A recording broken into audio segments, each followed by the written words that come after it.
Good evening, everybody. Welcome along to this edition of SportsView on Monday, the 4th of December, 2023. Good evening, Derwynne. Hey, Pat. How are you? On this very cold night here in Ireland. How's it like over in London? Yeah, it's not warmer. Let's put it that way. It's definitely not tropical. Yeah, you wouldn't go out for a walk, would you? No, the dog would be out there on his own, I'm afraid. Wondering why. We'll be looking at soccer, rugby, snooker. We might have someone else along later on, but for the time being, we'll belt away ourselves. In the Premiership over the weekend, we had wins for Arsenal, Brentford, Burnley, and Everton, Newcastle, Liverpool, Chelsea. Now, we were talking before we came on here about VAR being in the news again. I mean, I don't know. Is it in the rules of association football? Once the referee has made a decision on an incident, that VAR can interfere with that and overturn it. I don't know. Is it in the rules, Derwynne? I couldn't say for definite, but I didn't think it was. But no, I think this VAR thing is now starting to get a little bit. What's the right word? It's so inconsistent, and it's as though they're making the rules up as they go along now. True. And how are the other leagues? I mean, it was interesting. I watched Match of the Day for the first time this year on last night, Sunday. I don't watch the Saturday one at all. I couldn't stomach the commentary in between the matches, but they were saying how the championship now, more and more people are watching the games in the championship because of no VAR. You know, they're looking at football as we as we looked at it for 100 years. I think there's too many flaws being shown up and issues with it, and I also think it's like the FA Cup, right? As soon as it gets to that third round, there are some matches that have got VAR, and then you've got other clubs like your Eastleigh who will not have VAR. If they could have Man City playing at Eastleigh, but there's no VAR. No. Now, how can you have a tournament, which the FA Cup is a tournament? How can it be run like that haphazard? Because it to me, that's just, you either have it or you don't have it. If you've got clubs in there that haven't got it, then every team should be playing without VAR. Well, I don't know what the answer to that is, but what I do say is, I'll just pause it for a while, Darryl. We'd catch up just in a minute. I just want to reply to Joe. He's trying to get in. This is showing up on my screen. Okay. I just think there's. I'll keep talking while you're doing that one. Yeah. I just think there's. I just think there's too many inconsistencies with it. You know, the Man City game yesterday, how that got refereed was, and I'm only highlighting the Grealish thing. There was other bits in that game as well that were, you know, the amount. I thought it was now a foul if your shirt pulling in the box. No, the shirt pulling is only a foul anywhere else except in the box. Yeah, so it's okay to do it in the centre circle and get a foul. Yeah, but you do it in the box, and the amount of I nearly want to say hugging that is going on when there's a corner or a free kick that's going into that box. It's starting to. I don't want it to be like basketball, which is a no contact sport. It's a bit like that. I think there's a difference between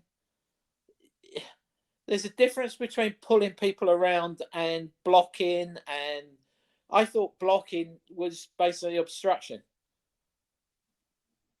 But now it's called blocking. Where when I was a kid, that was called obstruction if you stood in someone's way purposely. Well, to me, I saw quite a bit of soccer this weekend, and I enjoyed the championship. I must say the championship games I looked at, the highlights, and But the VAR, to me, I think we don't want to be going on as the anti-VAR program, but the VAR to me is ruining soccer. It's creating a non-contact sport by its imposition of overruling the referee's decision on the pitch. There's no point in having a referee anymore in soccer if VAR decides all the major issues. What is the point in having a referee? I don't. I think they've got to eventually they're going to have to adopt what rugby union does, where the referee's going to be asking for VAR to come in for a second opinion, whereas now I think his VAR are coming into the referee for their opinion rather than the referee asking for help, which is what rugby basically does. The referee goes, I'm not 100% sure of a grounding. Was it obstruction? Was it crossing? All these different things. And then he asks for the video referee to come back and go, no, the ball was held up. It did not get grounded for a try. Or, yes, he blocked. They crisscrossed, the crossings. All of that, offsides, whatever. Yeah, but it happened. It happened the All Blacks in the World Cup where two tries were ruled out because of an infringement 2 plays back. Yeah, but I think in the movement that is completely bonkers. No, but I think what I'm getting at is the way the referee talks it and it's heard. Whereas, yes. At the moment, we in football, we don't know what they're saying, do we? No, we don't. Listen to it. But every time the referee goes over to view the screen, it gets reversed. You know that. Now he ruled out that penalty yesterday. That who was it? Was it Bournemouth and Brighton? I think it was, yeah. And it was never, ever, ever a penalty, ever. I mean, the lads in the studio said, "How?" I mean, 2 experienced recent players. And VAR, the referee looked at it and said in real time, no penalty, and off they went. And VAR pulled him back and gave a penalty. Yeah. I mean, that's bringing the game into disrepute, in my opinion. It really is. Don't get me on this one, because you've got Man City have been fined today for their conduct towards the referee after that match yesterday. Yeah, let's take it one stage further. Everton have been deducted points for less infringements of the rules than Man City have done. Yeah, I'm afraid Man City don't get any sympathy from me anyway, And I just think it's all a bit. It's too much. But certainly that refereeing decision in their game was bonkers. I'm not a Man City fan, and you sit there and just go, how the hell does he wave it on and then pull it back? I don't know. It's like you play on, and then within seconds he blows up for the foul. Now, I saw the Liverpool game. Our friend Mohamed Salah is still on 199 goals. He's trying to reach the magic 200. He'd have been only the sixth player in Premiership history that would reach it, but he's still stuck on the 199 anyway, But that Trent Alexander had a marvellous game, man of the match for Liverpool, without a doubt. And they're looking well. They're looking settled. They seem to be enjoying their soccer as a team. That's Liverpool, and I think that they'll have a huge say in the outcome of the Premiership. Yeah, I think you've got. To me, you've got probably 3 teams really that are fighting it out. I think you've got obviously Man City, Arsenal, and I think Liverpool is the third. Yeah. Now, at the moment, as it stands today on Monday, the 4th of December, Arsenal are on 33 points, Liverpool 31, Man City 30, Villa 29, Spurs 27, Newcastle 26, and Man U 24. Man U are off the pace, but 2 wins is 30 points. So look, 2, 4, that's 7 teams. Maybe, as you said, I agree with you, maybe 3 out of the 7 would be a good bet for the title, either Arsenal, Liverpool, or Man City, I don't think I don't think Villa's squad's big enough and deep enough to keep going after Christmas.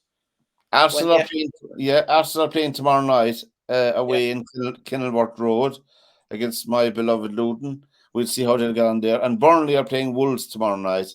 On Wednesday night, Man United are playing Chelsea. Liverpool are playing Sheffield United, which is a 3 points for them, with all due respect to Sheffield United. And Villa are playing Man City on Wednesday night as well. So that Villa-Man City game will tell a lot about Villa, where they're at. Yeah. On Wednesday night, so and the FA Cup draw was made, and it drew it put Liverpool and Arsenal together in the next round. Yeah, that's good. One of us is going to be missing. I didn't make a list, and there's too many games. People can look it up online. I think you've got a couple there, haven't you? You've got the Liverpool Arsenal game. Yeah. You've got Sunderland Newcastle. True. Derby. You've got Wigan Man United. Yeah. Which I could see Wigan winning that. And over in the Championship, Leicester City are top with 46. Ipswich Town are on 45. Leeds are on 38. Southampton 37. West Brom at 32. And Hull City on 30. They're the top 6 in the Championship, which is a very, very exciting time in the Championship. And some cracking games for people. I think it's Channel 4. I don't know which one of them has the highlight games, but I was tricky around. But some great, great games. They don't have any VAR in Championship soccer, and you don't hear much controversy after the weekend about the Championship matches. Very little. And I just think that Championship is I nearly want to call it proper football. Interesting. And as the point you made early on, Derwynne, is a one to ponder. In the FA Cup, which is the second biggest competition in British football outside of the leagues, there's no VAR in most of the ties, as you said. I mean, obviously, if you have two Premiership sides playing each other, there's VAR. But if you have a Man City going to Salford City, there's no VAR. Yeah, if you got, if Man City got drawn against Eastleigh, there's no VAR. Now, how can you have the FA Cup, which is let's face it, it's one of the biggest tournaments in the world. Yeah. One of the oldest tournaments in the world.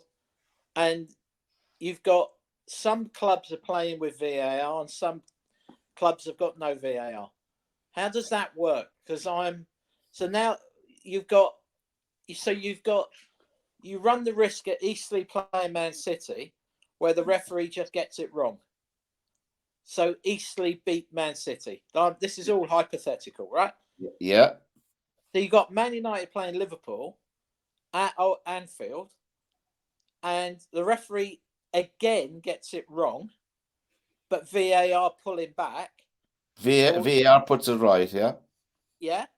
How does that work? Because one team's gained an advantage by not having VAR, and the other team has lost the advantage where the referee is a human and makes an error, and VAR stops it. That's a fair point, and it's a fair point. I don't know how they considered all the ramifications of it or not. I don't know, but in the Championship, just harping back to it again, Leicester City beat West Brom 2-1, Leeds beat Middlesbrough 3-2, and Ipswich Town beat Coventry 2-1. The reason I'm saying that is you can catch those games on YouTube, and they'll be if you have nothing else to look at, if you're feeling a bit bored, you can catch those games. And there was goals. Plenty goals, plenty action, and plenty honest endeavour in those matches for people to look at. And Leicester City are drawn against Millwall in the cup. Yeah, in the cup. So there you go. That'll be a cracking match as well. And we're, as I said, we won't say any more about VAR because we're going hoarse and getting a bit grayer from VAR. So I won't say any more about it, other than the fact that it's losing, that it's affecting the game as we knew it. It's becoming almost a non-contact sport, which is very, very serious for the game, in my opinion, as a spectacle, And until the grounds are half empty or two-thirds empty, I think people want to take notice, until it's almost too late, to turn back the thing. I don't know. We'll see. But there hasn't been much in the papers today about the VAR decisions, I know how much they were fined, Man City. It doesn't make any difference to them anyway, how much they were fined. Just loose change. Loose change. Good evening, Joe Waters. Good evening, Pat. A lot more difficult than it had to be, for goodness sake. Joe, I was going to say to Joe, I was going to contact the tower in Shannon Airport to send over a plane for it. My iPad is locked up now because because they're still trying to get money off of me on the other side. So it's like we're just talking, Joe, on soccer, obviously, on the VAR decision that overruled the referee when he didn't see fit to give a penalty in the match with Brighton and Bournemouth. Was it Brighton? Was it? Brighton and Chelsea. And Chelsea. Right. The last couple of seconds. The referee said no penalty. VAR intervened and said it is a penalty. I always thought that the referee's decision in association football rules is the final. The ref's decision is final. But apparently VAR overruled him and said it's a penalty. Right. Well, I'm trying to think now the exact sequence of what happened. Did he go across and look at the monitor? Is that what happened? No, what happened was the incident happened in real time. They were all shouting, all the crowd as they do, and he checked. He said no penalty, play on. And then obviously he got a signal in his watch that VAR are checking it. Right. They checked it and they said it's a penalty. He went over to the sideline to look at it in slow motion, not in real time, as you make the decision. And it looked worse in slow motion than in real time. But it was a back holding off a forward, but the forward could never get to the ball except he got in front of the back, and the goalkeeper was coming out as well to collect the ball. So the chance of the forward scoring, in my book, was pretty slim. But it was a shocking decision. I thought it was a poor decision. I mean, there's two guys fighting for the ball, and they're both entitled to get to it, and there was really nothing untoward that happened in that incident for me that made it that would have made it a penalty. So, but here's the problem that we're having is that these VAR guys now have had so many mess ups that they're going back and they're re-refereeing games, and they're looking at everything from different angles and in slow motion and what have you. Shocking. Which is not what it's meant to be. No.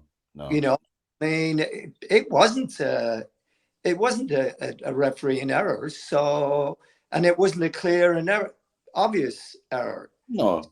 Why does he have to go and look at it and be forced to give the penalty? But I mean, it's just getting worse and worse and worse. It is. And the other thing we were talking about, Joe, before you come in, was the incident with Man City. Oh, that was shocking. The end of the game. I mean, how can the referee have a foul that's committed in front of him and wave play on, because you clearly see him play on, moves his hand, right? And then the ball is played through to Jack Grealish, and he's away practically to the races.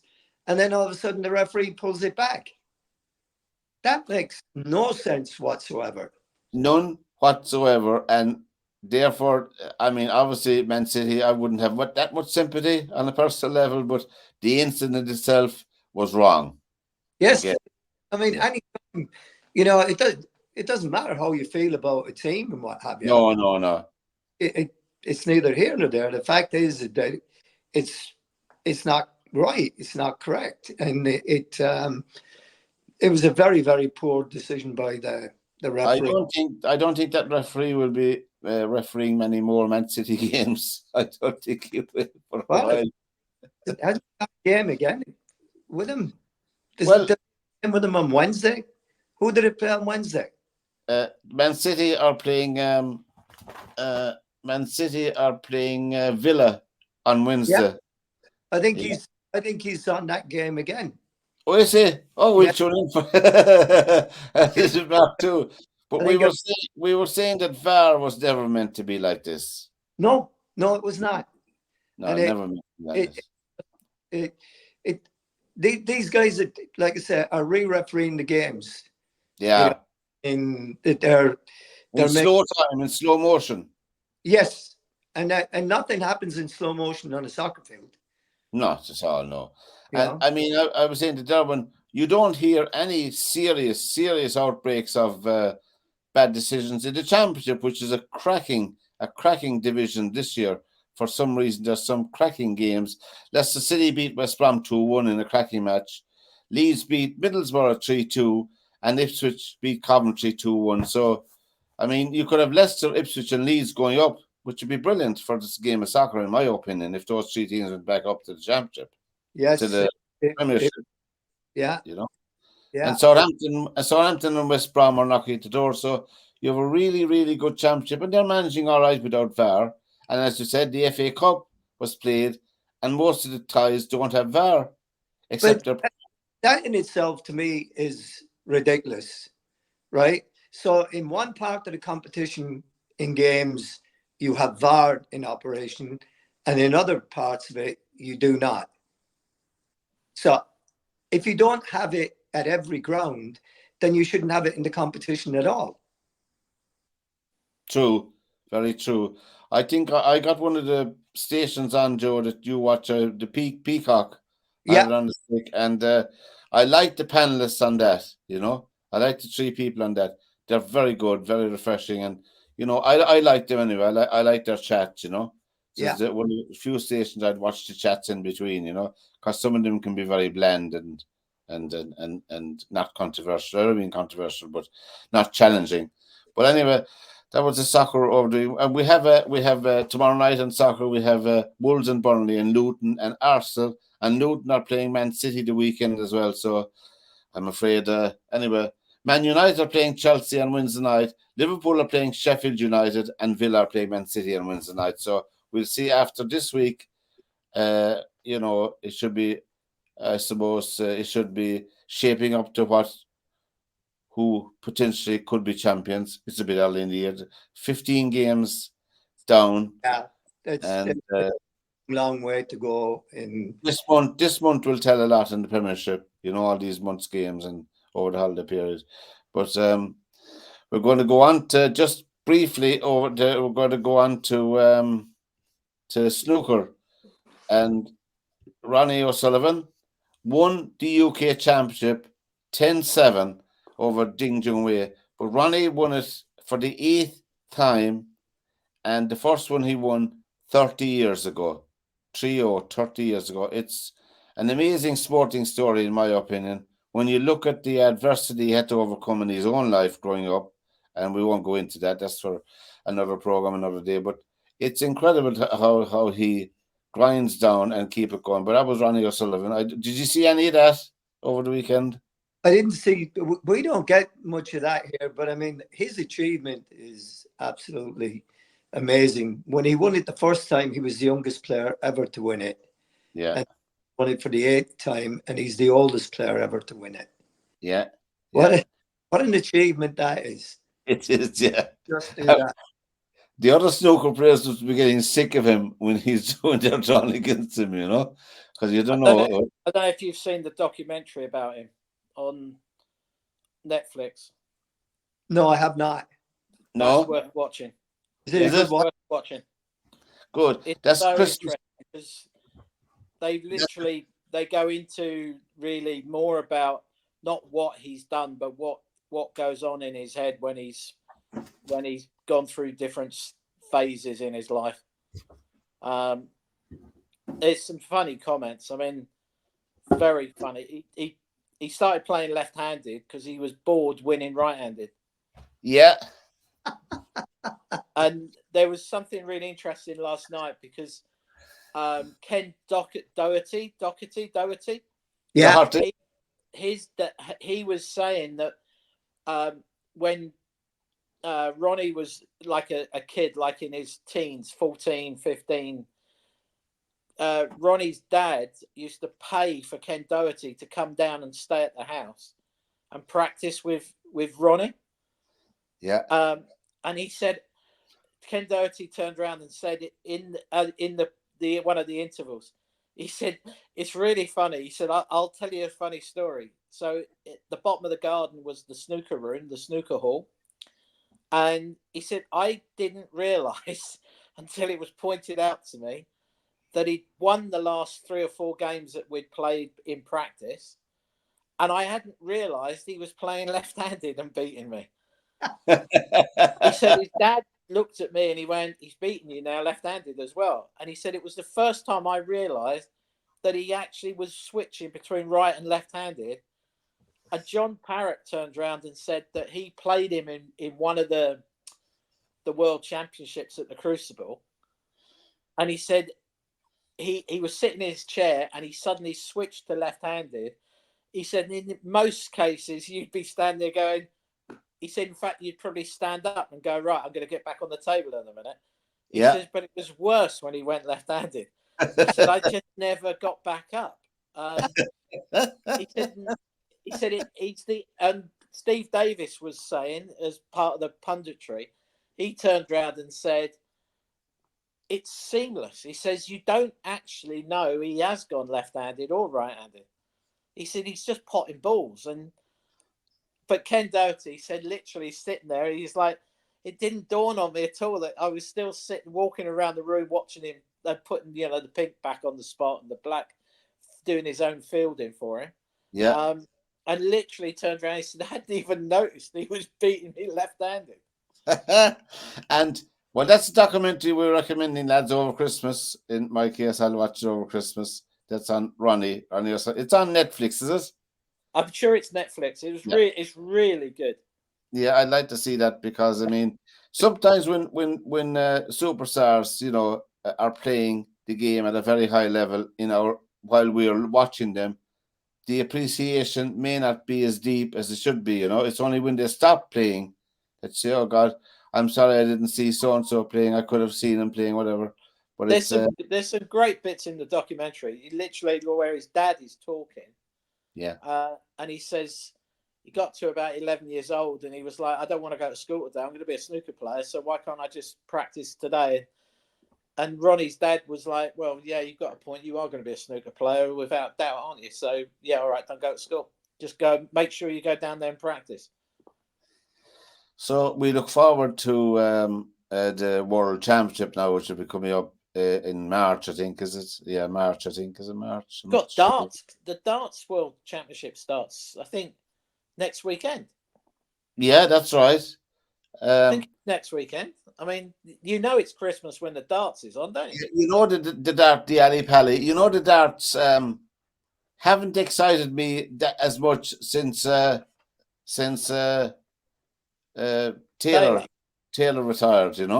I mean, he was always the one big guy with a towel on his back. He was always the one that people wanted to meet and beat.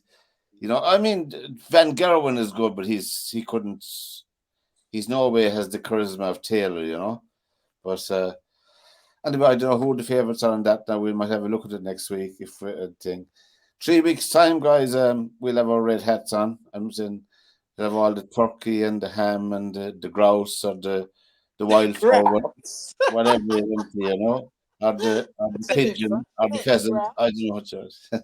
You turned into like the Royals or something. Yeah, the shooting grouse and the Prince Pat. Did you ever go shooting wild game for your dinner? No. As long as Waitrose is down the road, why do I need to do that? Joe, you have the dog for that now to go shooting with him. I do, yeah. There you go now. I'll go out. Hang on, lads. I'll be back there. I'll just go and have to shoot the dinner. But anyway, I know we got to that. Way back in the day, I used to go out to a farmhouse in Kildimo. Yeah. Out that way. Yeah. And one of our coaches had a farm out there, family farm, and we used to go out and stay with him some weekends and what have you, a few lads, and we'd walk through the fields.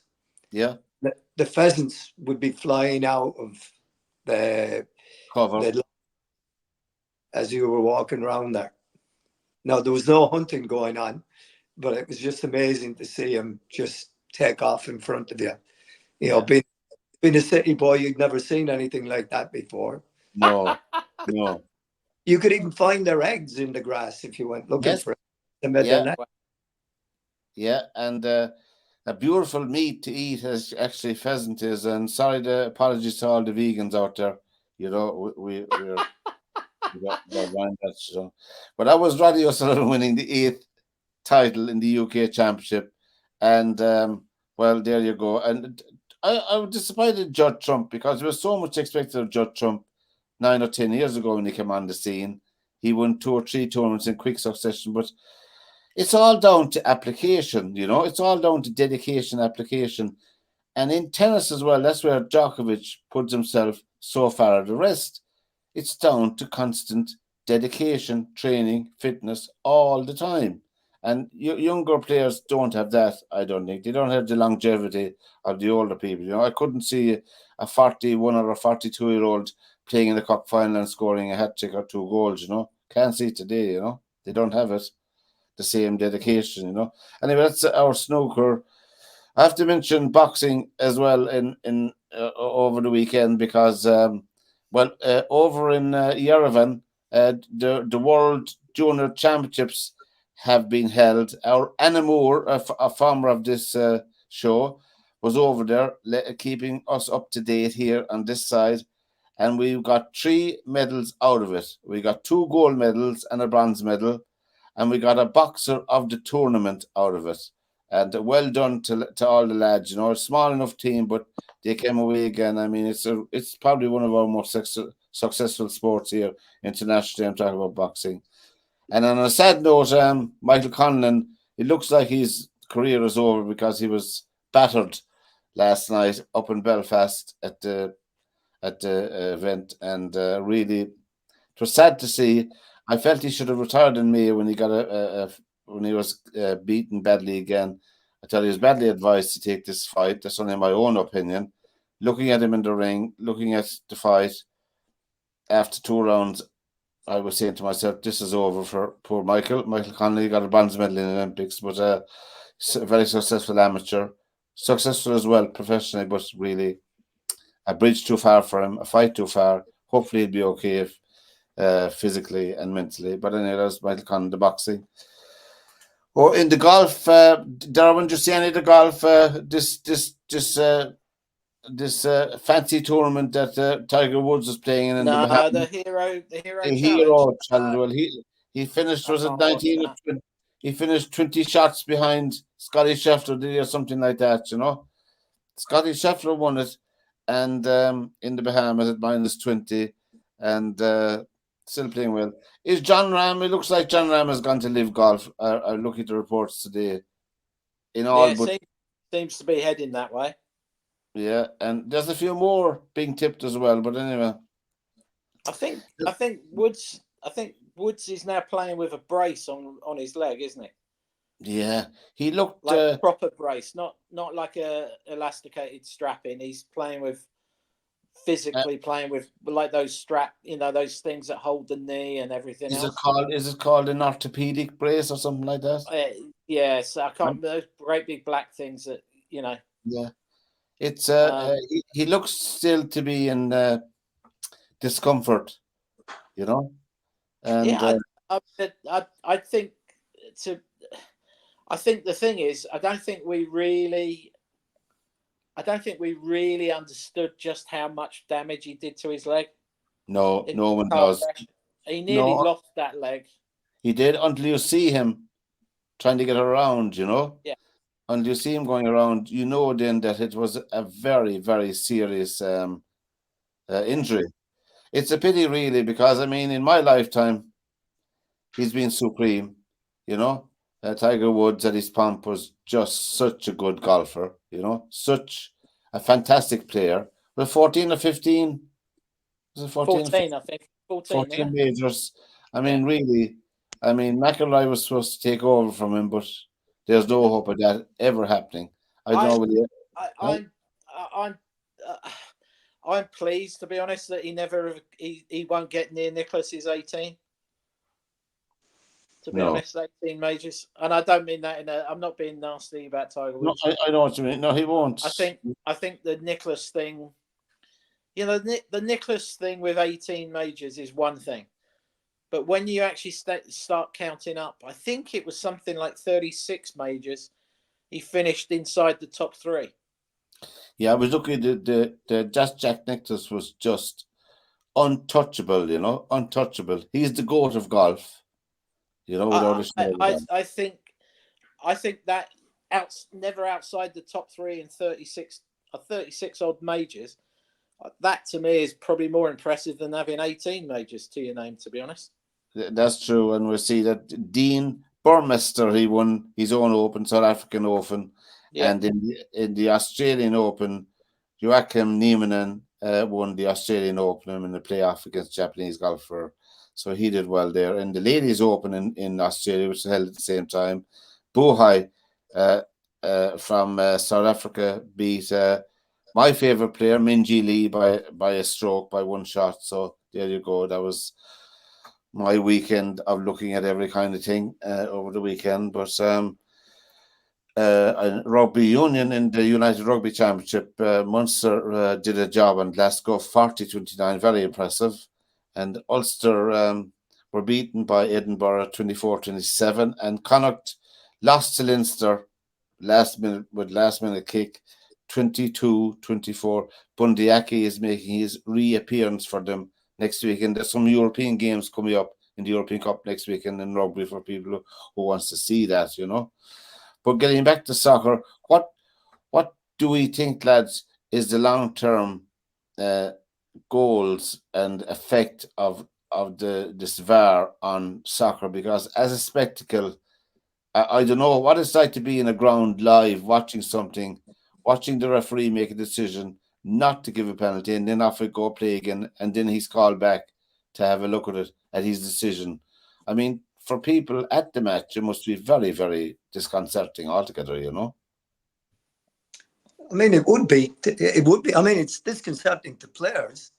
I mean, we've talked about it before. The whole enjoyment of your team scoring a goal, and then it's going to a VAR check and what, and you're having to wait to celebrate, and the spontaneity is taken out of it, because the whole thing with scoring a goal is how spontaneous it is. The feeling at that moment that it happens to you.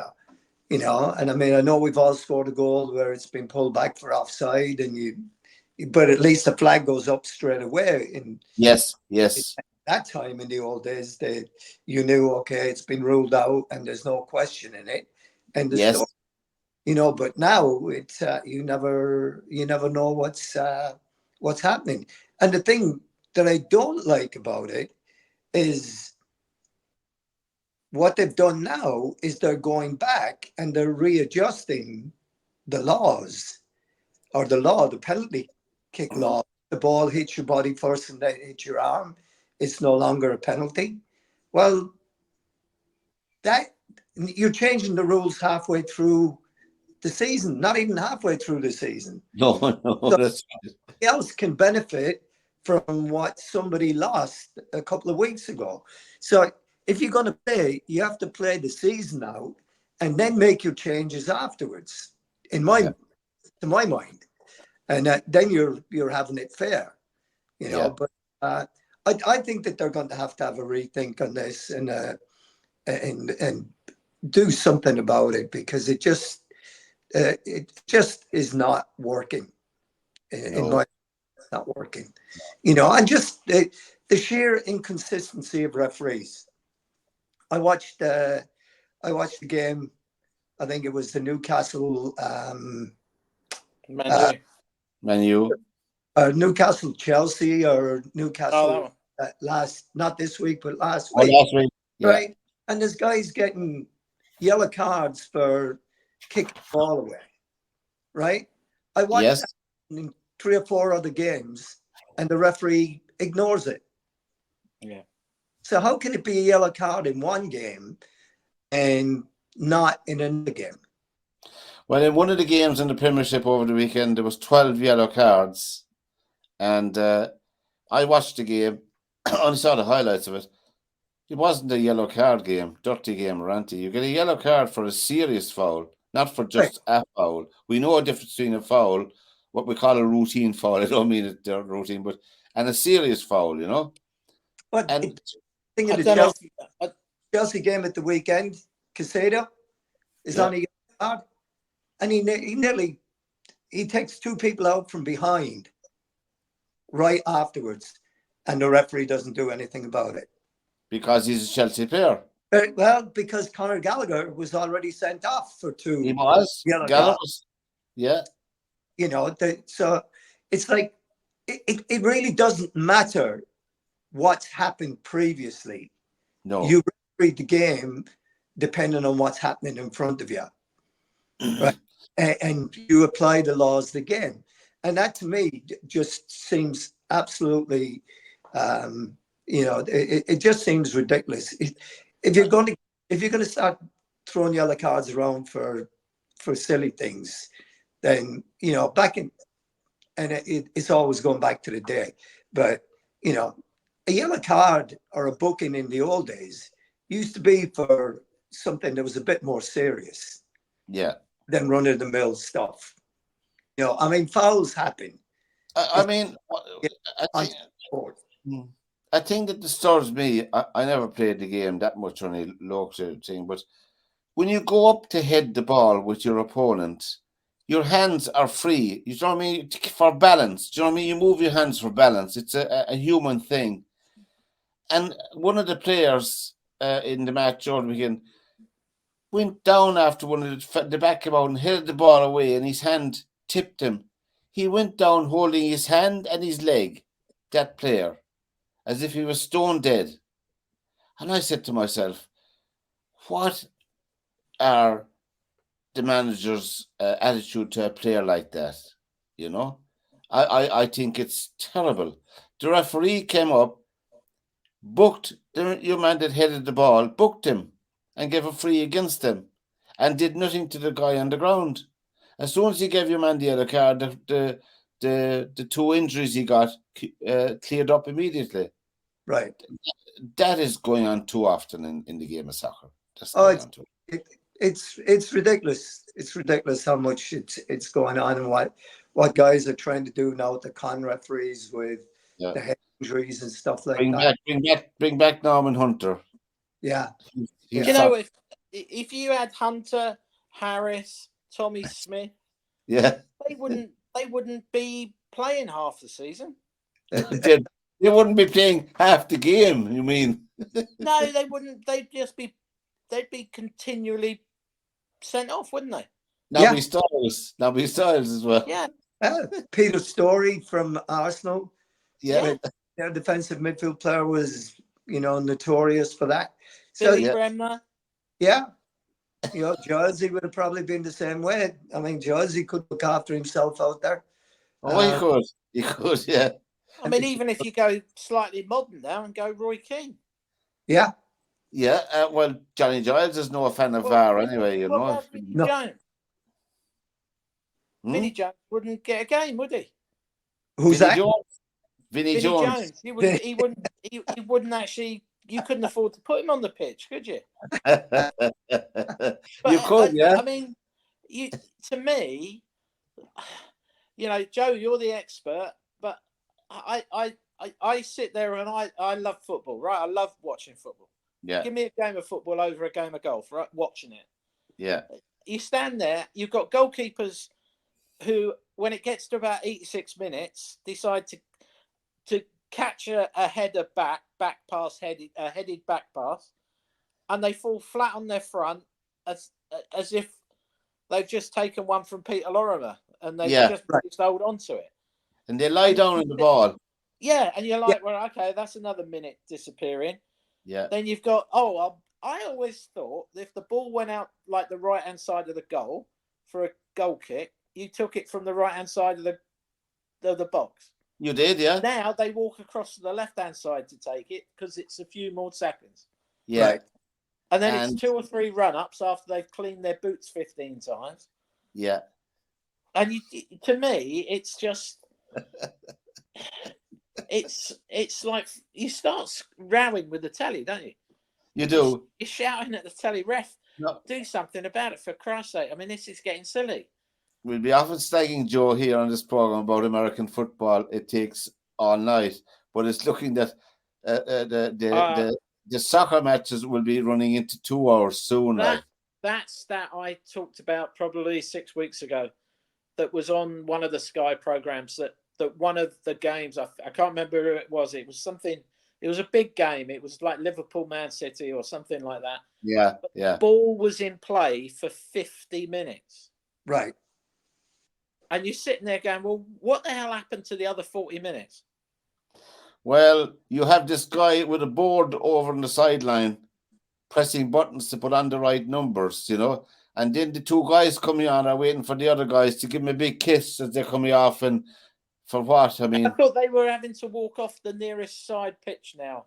Yeah. That's now they're walking back to the dugouts. Yeah. But they go away to the farthest corner with their big substitutes so they can walk all the way across. Is the 6-second rule still in place? I don't know, Joe. I don't know. Joe, when you think all for 6 seconds, when you think about it, at the beginning of the season, everybody's moaning because they're talking about 8 and 9 and 10 extra minutes to be played in the game. Now they're back down to 2 and 3 minutes, but the game hasn't changed. They're still wasting time. It's as though after 6 games, right? Let's forget doing that because people are moaning. The managers are moaning about another 10 minutes to be played. No, well, did you see why don't they change some of these rules to like rugby, where the ball's out of play, stop the clock? That's exactly right. I was just going to say, and I'm listening to some of these pundits on the TV, and they're going, well, a game is taking 98 minutes to play now. Okay, so if it's taking 98 minutes to play, then that was 8 minutes that was chalked off of the time that was allotted. So if the ball is only in play for 82 minutes instead of 90, then people deserve what they pay for. Yeah. And that's the game to be played in full. Yeah. Right? Full 90. And then they're talking, well, it's a danger to players. They're not used to playing this. It's so much BS that these guys come out with half the time. That True. Telling me that a professional player cannot last for 90 minutes, and you've got a bench full of people that you can bring on. Well, you can bring half a team on, can't you? 5 subs, isn't it? You have 5 subs now. 5 subs, which is a half a team. Yeah. So you're telling me, and don't get me going on this, because Klopp and Guardiola were the 2 biggest ones about this, about the more substitutes, the whole thing. Yeah. We need too much for players. They waited the last 4 or 5 minutes to change players. Yeah, there's more time wasting. I don't think there should be any substitutions allowed once it's gone to the 85th minute, except for a serious injury. It wasn't that long ago that you didn't have subs. Right. when you actually think about it. Is it in rugby that you only have certain windows that you can substitute players? Yeah. You have to bring like 3 on at the same time. Yeah, you can't be bringing on one at a time anyway. I know that much, you know. Yeah. I don't know what the exact rule is. Did you see the draw for the Euros? The Euros, the groups over the weekend, and England got a tidy group again. Derwynne. Yes and no. I think. Yeah. There was an interesting thing yesterday. On 5 Live Sport in the morning, they were doing it was like the recap of the football and different things, and they were talking about it. And one of the French players from the last one of the French World Cup teams, I think it was like 98 or something like that. I can't remember the lad's name now, but he was saying that England's must have a lot of pressure on them on this Euros Championship, because they've started to sort of start going into tournaments now as one of the favourites of the events because of the players. Yet he thinks Southgate is under massive pressure because it's about time they delivered, because they keep getting better, but they're not delivering a trophy. They're not delivering because, and some of that is down to the manager. There's no doubt about it. He's very, very conservative manager. He's got plenty of talent. I can never understand it.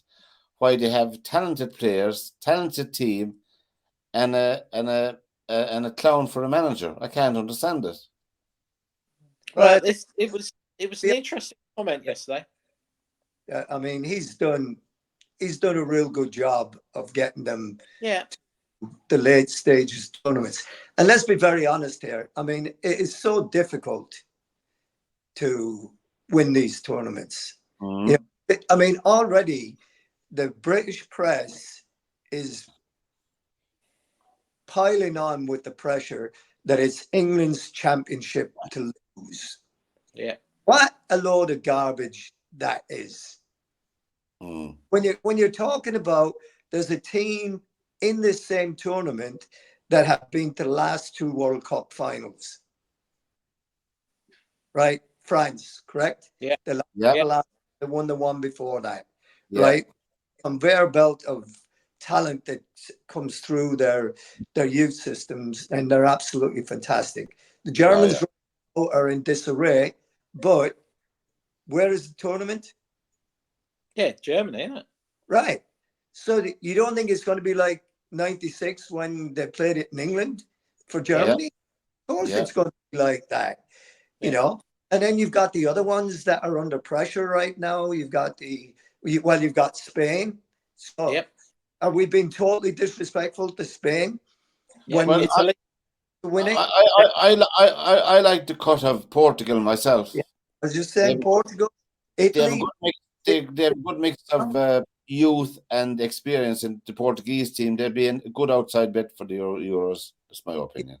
So I mean, it's, you know, if Southgate was out there, and again, I keep talking about people. If Southgate was out there and playing expansive football, and they're not winning and getting themselves to the latter stages, everybody is calling for his head. Yeah. Yeah, but Joe, the facts do not lie. The facts do not lie. In the Euro final, to put raw young lads taking penalties in a European Cup, in a Euro final in Wembley, was an absolute. Let me say, we lost somebody last week that was very, very, very special to the game, Terry Venables. Yes, absolutely. As a player, and played against him when he managed both Crystal Palace and Queen's Park Rangers. And there was an interview, I saw an excerpt of an interview between him and Sir Bobby Robson. And both of those managers lost major championships in a penalty shootout. Yes. Right? And they're talking about the pressure on players. And Terry Venables' opinion was that if a player wanted to take a penalty, he would let them take a penalty. Right? He would look around and he'd ask for a show of hands who wants to take them. All of a sudden, the water fountain and the water jug looks very, very inviting to some people. Yeah. Because they don't want anything to do with this. Yeah. So it's not what the manager does or who he picks. And Gareth Southgate happened to be a player that missed the penalty in that Euro 90. Right? He did. So he did. Anybody knows taking penalties, and anybody that's ever taken a penalty knows the pressure that you're under when you step up to take that penalty, right? Yeah. So he knows about this, and he has all the experience in the world of it, and you cannot turn around and say, well, so-and-so shouldn't have taken that, or they shouldn't have let so-and-so do it, because we don't know what went on. And No, we don't. I can tell you this, I've coached enough teams that have lost in penalty shootouts. You don't lose a game, you lose a penalty shootout, and that's all it is. And the amount of players, when there's no pressure on, and you cannot recreate pressure like that, you cannot simulate it in any way, shape, or form. So they look great in practice when they're doing it, and they're fine. There's no pressure because they know that they're not on the line in training. But when it comes to the big time, people second guess themselves the whole time about it. And I've tried to warn people, you've only got one penalty to take. The goalkeeper doesn't know where you're going. Put it to your favorite spot. Don't overthink it. Yeah. Don't overthink it, because if you overthink it and you change what you do, then you are going to miss. Well, if you think about that 96 shootout, Joe, you know, Gaza did not want to take a penalty. No. Now, Gaza playing for Spurs. World doesn't want to take a penalty. Gaza playing for Spurs would have grabbed that ball and gone straight forward. Yeah. He puts the England shirt on. No, I don't want it. And that's, I think the story goes, that's how Southgate ended up taking that penalty. Yeah, that's how it ended up. No one else. Gaza was literally next to him. And I think Venables went Gaza, and he went, no. And the last player standing there was Southgate, who went, well, I guess it's me. Yeah. And Southgate, let's face it, I think he was playing right back. Who was he playing for at the time? Was he playing for Palace or Middlesbrough? Middlesbrough, I think. Middlesbrough he played for. He wasn't taking penalties for Middlesbrough. No. And he got Gaza, who's taking penalties all day long for Spurs. Yeah. Without even batting an eyelid at it. Well, we would say probably, obviously you said France and I said Portugal. Probably England will be up there as favourites to win the competition. I mean, they deserve to be spoken about it, but when the British press is piling on and saying that it's their tournament to lose. Well, Derwynne is coming home. You know, I got a sneaky feeling Italy have got to come good at some stage soon, haven't they? Yeah. And they're always have a good pedigree. And that's a good note to end on, lads. And we're moving slowly to the man in the white beard. But anyway, for this edition of... Well, we're all going to heaven? Is that what we're doing? I thought you meant Joe then for a minute. So we're ready for you to come over. From Derwynne... That's having a away venue one night. Yeah, from Derwynne, Joe, and myself, until we meet again, lads. It's been a blast. And from this edition of SportsView, until we see you again, take care and good luck. Thanks, boys. Good talking to you. See ya.